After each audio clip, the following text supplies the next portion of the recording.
What is up, YouTube? Welcome back to my channel. If this is your first time here, then just welcome to my channel. Go ahead and hit the subscribe button because you will not be disappointed unless you don't like good content, and then in that case you will be. Fun fact, did you know that 42% of you who watch my videos are not subscribed? Why, girl? Why?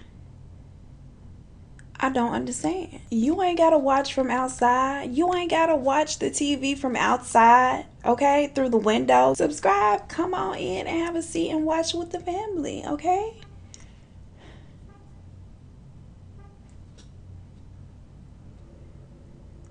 The disrespect. Today's video is a heavy one. Warning, it is a heavy one. Much like in the Gertrude Banaszewski story, your girl cried, okay? I'm gonna just let you know I was a punk. I cried a little bit. And today's story is about Kenneth Parnell, who abducted Steven Stainer and Timothy White. And yeah, it's a very sad story. Get your tissues, girl. I had to wipe my tears on the shirt because I'm ratchet, okay? And that's all I had. I ain't had no tissues, which I knew I probably was gonna cry because I cried during my notes, but I had faith that I could get through the video without crying this time, and I didn't. But whatever, I won't hold you up any longer. Without further ado, let's just get into the video. Kenneth Parnell was born September 26, 1931 in Amarillo, Texas. I think you're supposed to roll. That's not even an R. Oh, it is an R. I think you're supposed to roll that R. He and his siblings later moved with his mom to Bakersfield, California when he was a young boy, 6 years old to be exact. And that is the time that his father left the family. He abandoned the family, left his mother to be a good old single mama, went on to do his thing solo, and pretty much forgot about them. Now, Kenneth was a troubled child. He was in trouble throughout his entire childhood as well as his teenhood. He was in and out of juvenile detention centers. He was also in and out of mental institutions. He had a lot of problems. He was a problem child. Now, in 1950, Kenneth gets married. He and his wife are expecting their first child, and things seem to be normal. Like, they seemingly had a normal life. That is until the next year, 1951. Kenneth gets a fake deputy sheriff's badge from somewhere. And while impersonating a deputy, he abducts and sodomizes a young boy.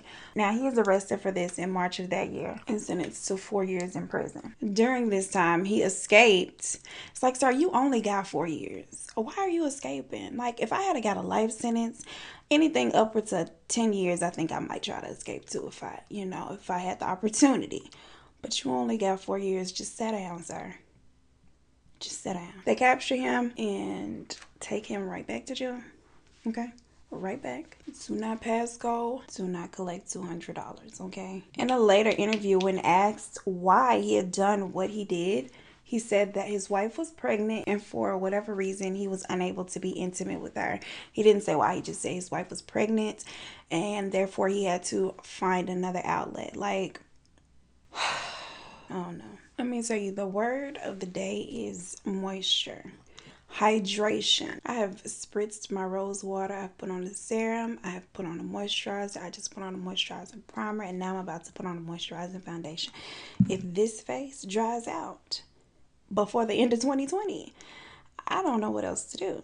6 years later, after the assault in 1957, his wife takes their daughter and she dips. She leaves him.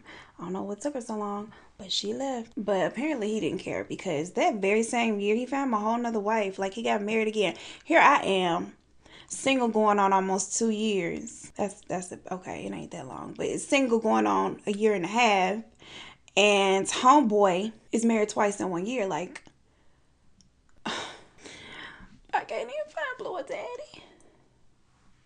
I can't even say that without laughing. So ridiculous. A little more than a year after his original sodomy case, Kenneth lands himself right back in jail in Utah for robbery. Armed robbery, not just any robbery. He was armed and dangerous. While he was in prison, his second wife did like I would do. She filed for divorce and she left him. I feel you, girl. I'm not trying to be nobody's down ass bitch either, okay? You go to jail for longer than a weekend. I told y'all. If you locked up for longer than a weekend, Sir, I'm out. I'm not gonna be, I ain't, Judge me. Say what you want. Say I'm not loyal. I don't care.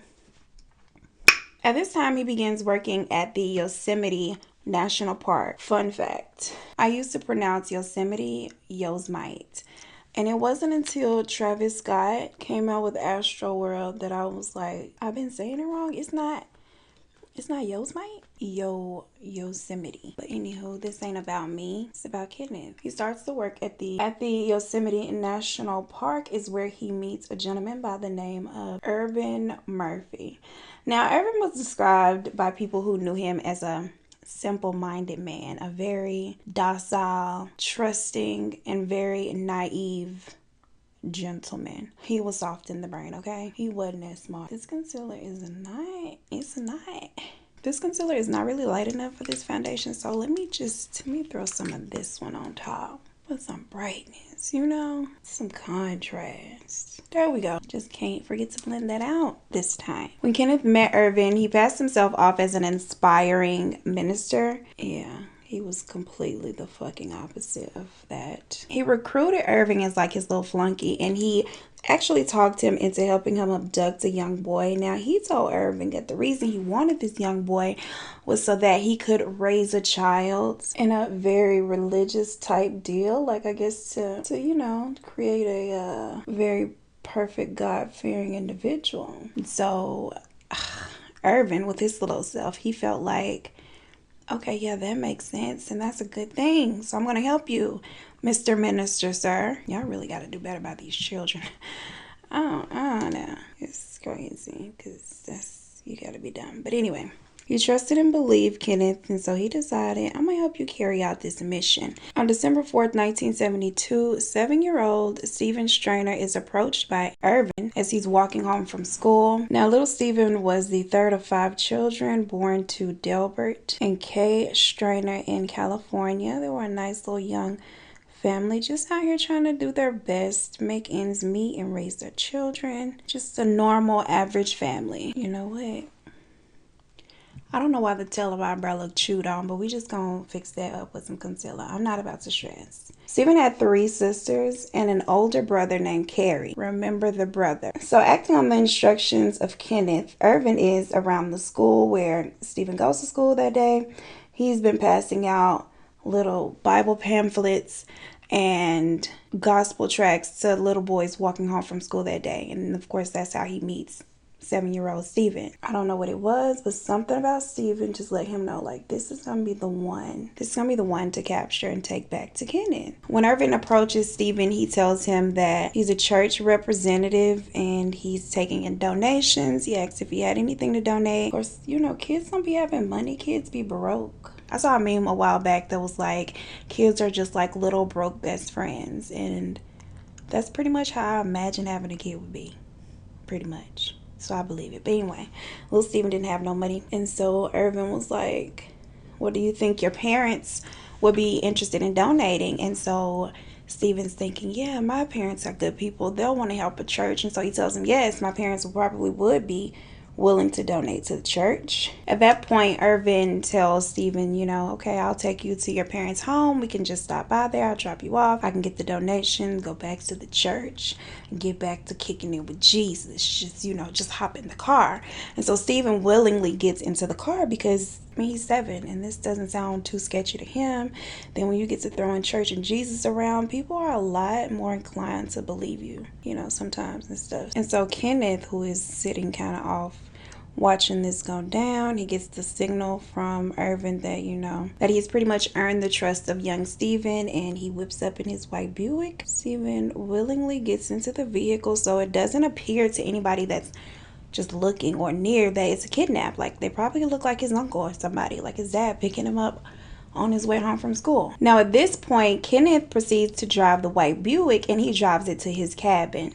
And Steve is like, wait, like, he's confused at this point because he's realizing, like, wait, this ain't where I live. This is not where I told you to go. And he knows at this point, like, now he's kind of feeling like something might be up. But it's him and 2 adult man, like, what is he to do? Also, unbeknownst to Steven, the location of Kenneth's cabin was literally only a few hundred feet away from where his grandfather lived. Kenneth pretty much just thanks Irvin for his assistance. Irvin goes on to live his life back at his place, and that's it. Now, from the first night at the cabin, Kenneth begins molesting Steven. Steven is begging Kenneth to allow him to go home, just, you know, take me home. He's begging this man to release him. Then Kenneth tells Steven that he had been granted legal custody of him because his parents could not afford to take care of all 5 children anymore, and that they pretty much decided to send him away because they didn't want him anymore, because he was the child that they did not want. Steven is 7, so he believes this, and he's just like, damn, like, they don't want me. That's kind of fucked up. So at this point, he pretty much stops asking to go home. He's believing, you know, the story that Kenneth gave him. He's just thinking, like, this is gonna be my life, and that's it. Kenneth continues to molest the young boy. Just 13 days after he had abducted him is when he began actually, like, raping him. Child, why did I just put all this setting powder on? Because this how stressed this thing got me. I know I look a little crazy right now, but just ride it out with me, okay, fam? Just ride it out. Kenneth also began calling the boy Dennis Gregory Parnell, which he let him keep his middle name, his original middle name. He also kept with the same birthday, like his actual birthday. The two don't remain at the cabin very long because, of course, people are going to be looking for young Steven, and so the two move frequently throughout California over the next couple months. Kenneth passed himself off as Steven's father. He enrolled him in school and everything. Like, he really was out here living as though this was his real child. It wasn't long before Kenneth began allowing Steven to just kind of come and go as he pleased. He really wasn't that watchful of the child because, of course, Steven believed that, you know, this was supposed to be how it go. Like, his family had abandoned him, and this was going to be his new life. He also let the young boy start drinking at an early age. He pretty much had freedom to do whatever he wanted to do. And at no point did Steven try or think about escaping because, like I said, he believed the story that he was legally given to Kenneth and that he was now, like, this was now his family, as his original family could no longer afford him. Aside from the sexual abuse that he endured from Kenneth, his life wasn't all that bad. Kenneth treated him well. He allowed him to do whatever he wanted to do. He gave him what he wanted to an extent, of course. He also had bought him a little dog. Well, actually, Kenneth's mother gifted him a little dog named Queenie, and he regifted the dog to Steven. Kenneth's mother had no knowledge of Steven at all. She just gave her damn son a dog. Thought that was it. When Steven was 9 years old, Kenneth began dating a woman by the name of Barbara Matthews. The two got kind of serious quickly. Like, she moved in with them rather quickly, and for a period of 18 months, she lived with Kenneth and Steven, but she knew him as Dennis, and she thought that was his biological son. For a period of 18 months, Barbara lived with Kenneth and Steven, and you would think that now that he has a woman, he wouldn't feel the need to sexually abuse Steven, but that was not the case, unfortunately. Barbara begins to molest and rape Steven along with Kenneth. Like, she was a sick bitch. Sick bitch. She, along with Kenneth, raped young Steven on 9 occasions during the 18 months that she resided with them. In 1975, Steven was in the Santa Monica Boys Club, and Kenneth spots a young boy that's also in the Boys Club. He instructs Barbara to lure the young boy to their vehicle in an attempt to capture him and kidnap him, but the attempt was unsuccessful. She was not able to lure the little boy to their vehicle, fortunately. Now, Barbara later claimed that she had no knowledge that Dennis/Steven was not Kenneth's biological son. She had no knowledge that he was kidnapped, but I don't know about that. I think she was just trying to save her own ass later. And that's why she acted like, what?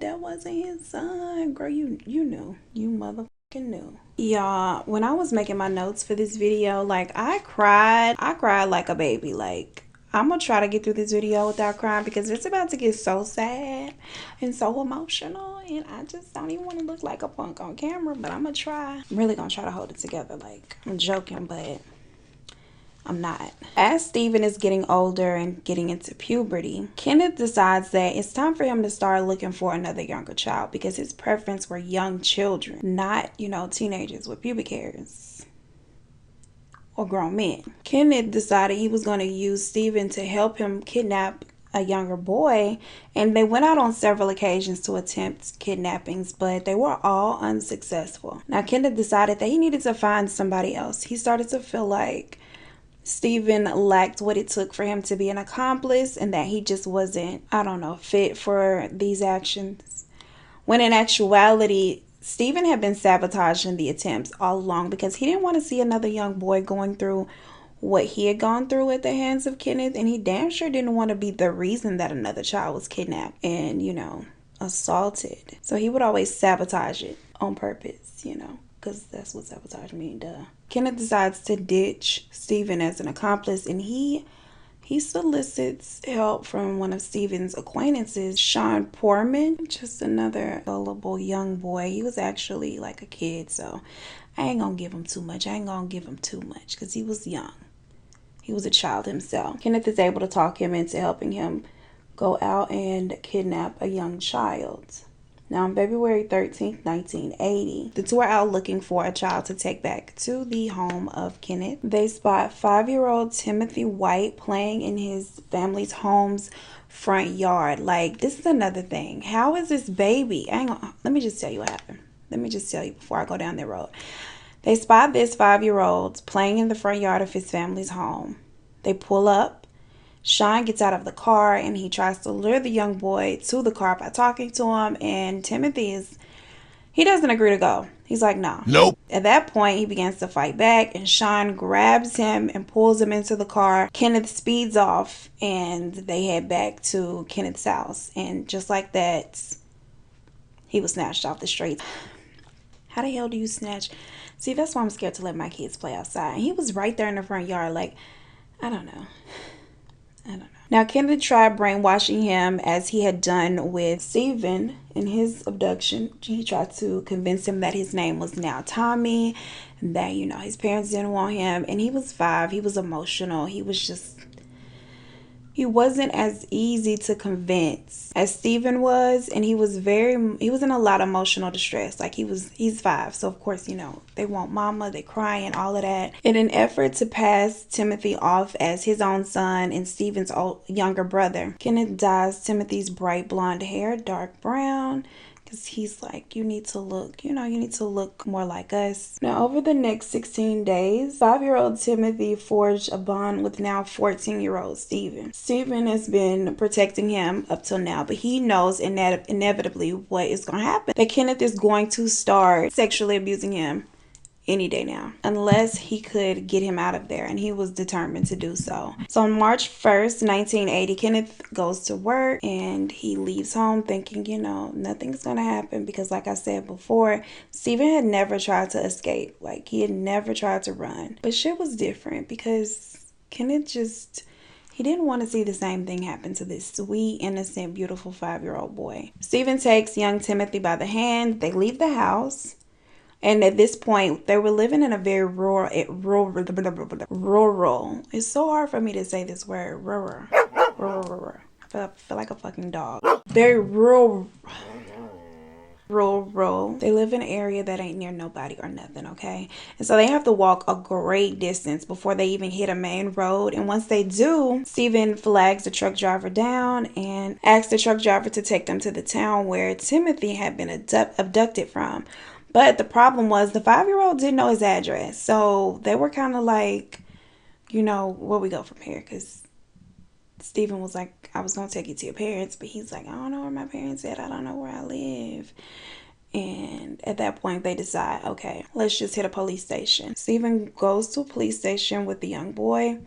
And when they get there, he instructs young Timothy to just walk in without him. Just go inside the police station without me. Tell them who you are and that you were kidnapped. The boy does that, but the police spot Steven before he can get out of there good. So they like, no, come on back. Now, it's unclear at that point what Steven's intentions were. Like, was he going to go back or was he going to go try to find his family? Because I would think if he was going to try to go back to his original family, he would have gone into the police station too. But remember, he's thinking that they could no longer afford him and they didn't want him. So it's kind of like he didn't have anywhere to go. Like, where would he go? So once he's inside the police station as well, he tells the police his story. And the police are like, you know what? No, you're also a victim. This was a lie. Let's get you both back to your parents. March 2nd, 1980, the very next day before the sun can even come up, Kenneth is arrested and the shit is over. It's over for him. I feel like this eyeshadow is doing something weird, but I'm just going to keep rolling with it because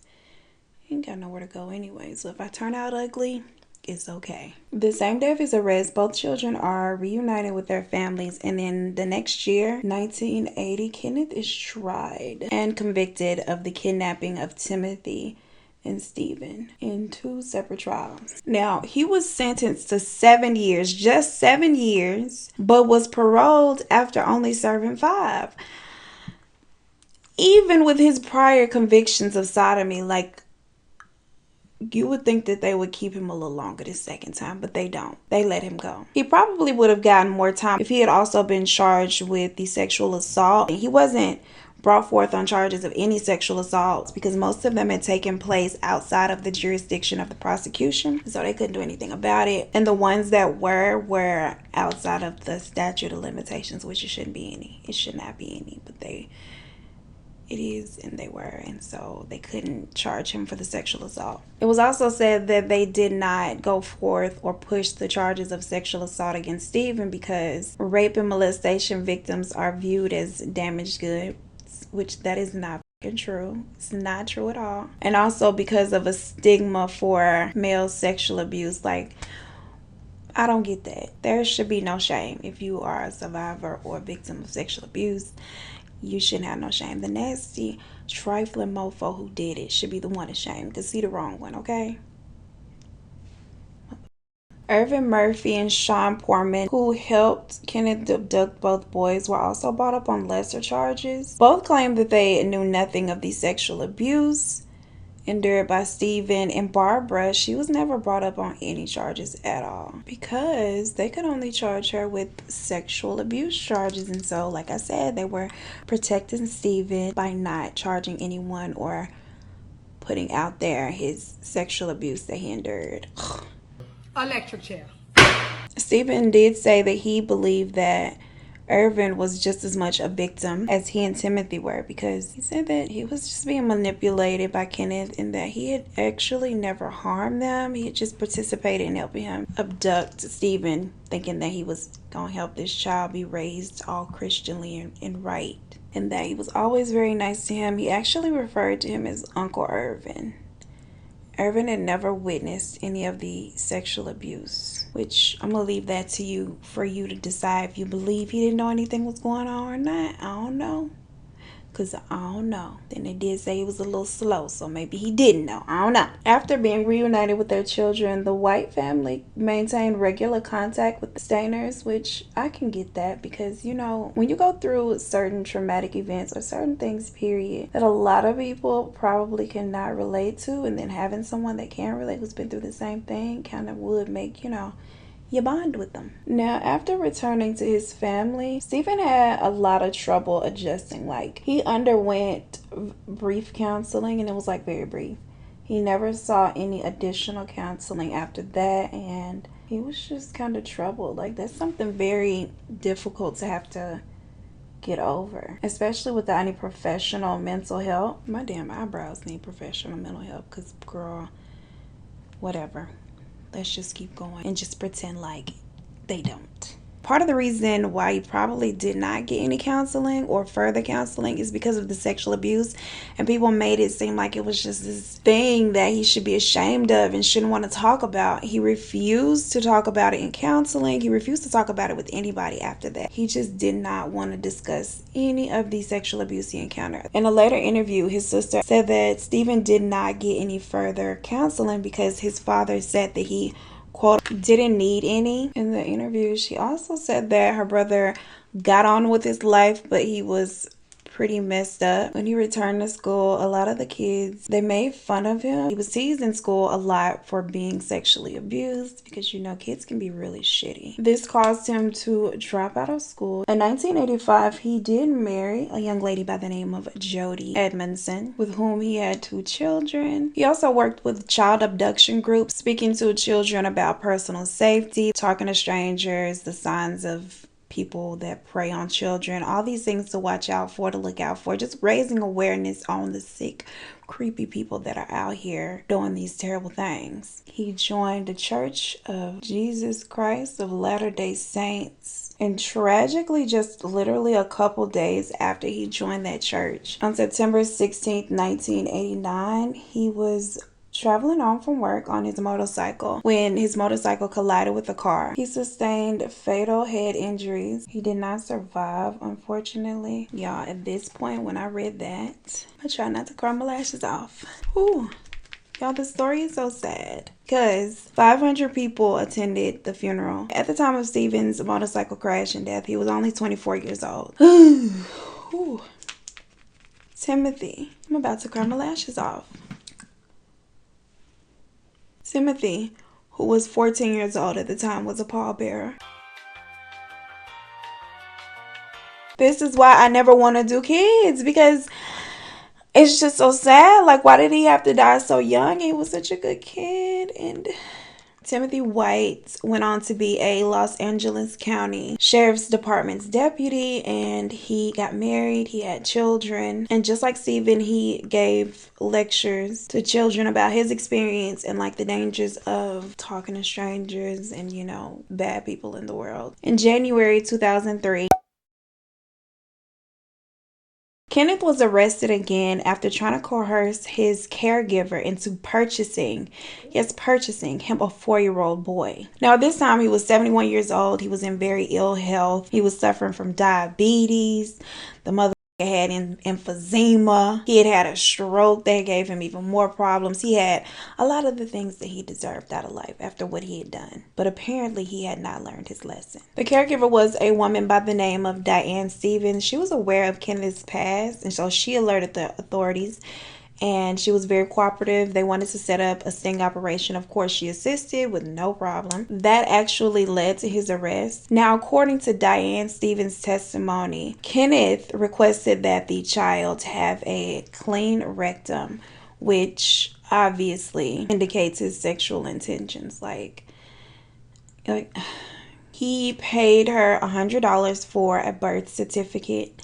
And then he had $400 cash that he was willing to hand over once he was handed over the 4-year-old, which he expected to get on January 3rd, 2003. And instead, he got arrested. At the time of his arrest, he told the authorities that everybody was mistaken, that he just wanted to start a family. You're 71. It's a little late for that, don't you think? Like, who's gonna believe that? Oh, especially with your past, my guy. Timothy was summoned to testify, which he did, and also Shaun Portman was summoned to testify. This was the first time that Timothy and Shaun had seen each other since Shaun helped Kenneth kidnap Timothy when he was 5 years old. The two were kind of shocked to see each other, Shaun more so than Timothy.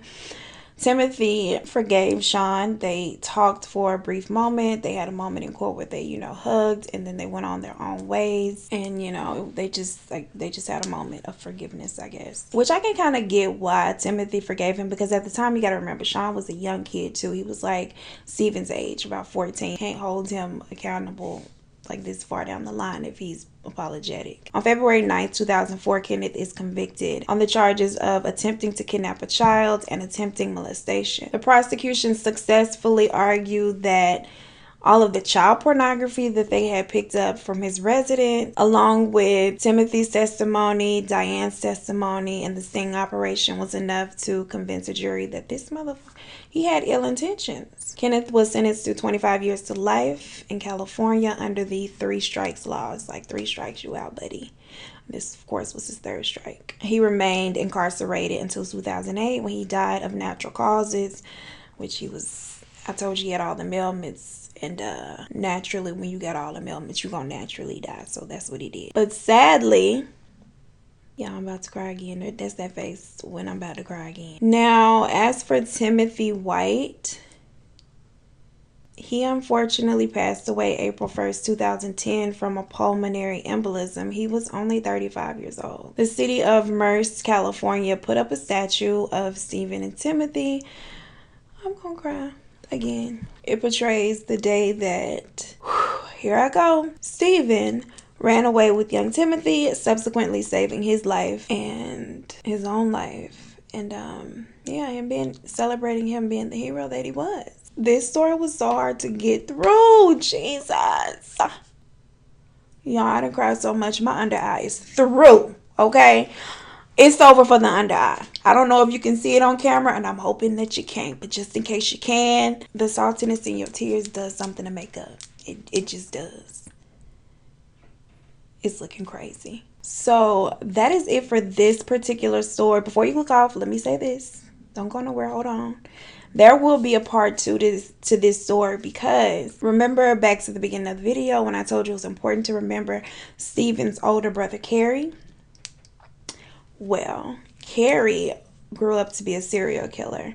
And so, yes, girl, Stephen's brother, hero Stephen, kidnapped little 7-year-old Stephen who saved Timothy White's life. Stephen, his own blood brother, grew up to be a serial killer. And so he will be the next story that I do, the next video. And I'm not going to make y'all wait for that. I'm going to upload that tomorrow. So don't worry, you ain't going to have to wait and wonder. You can go read about it now. I don't know. As always, thank you so much for watching. Please, if you have not, subscribe, like, share, comment, leave a comment down below. Let me know your thoughts, and I will see you in the next one. Peace. I'm about to put on some of this plumping lip gloss. I really like this. This is So Juicy Gloss. This is by ColourPop.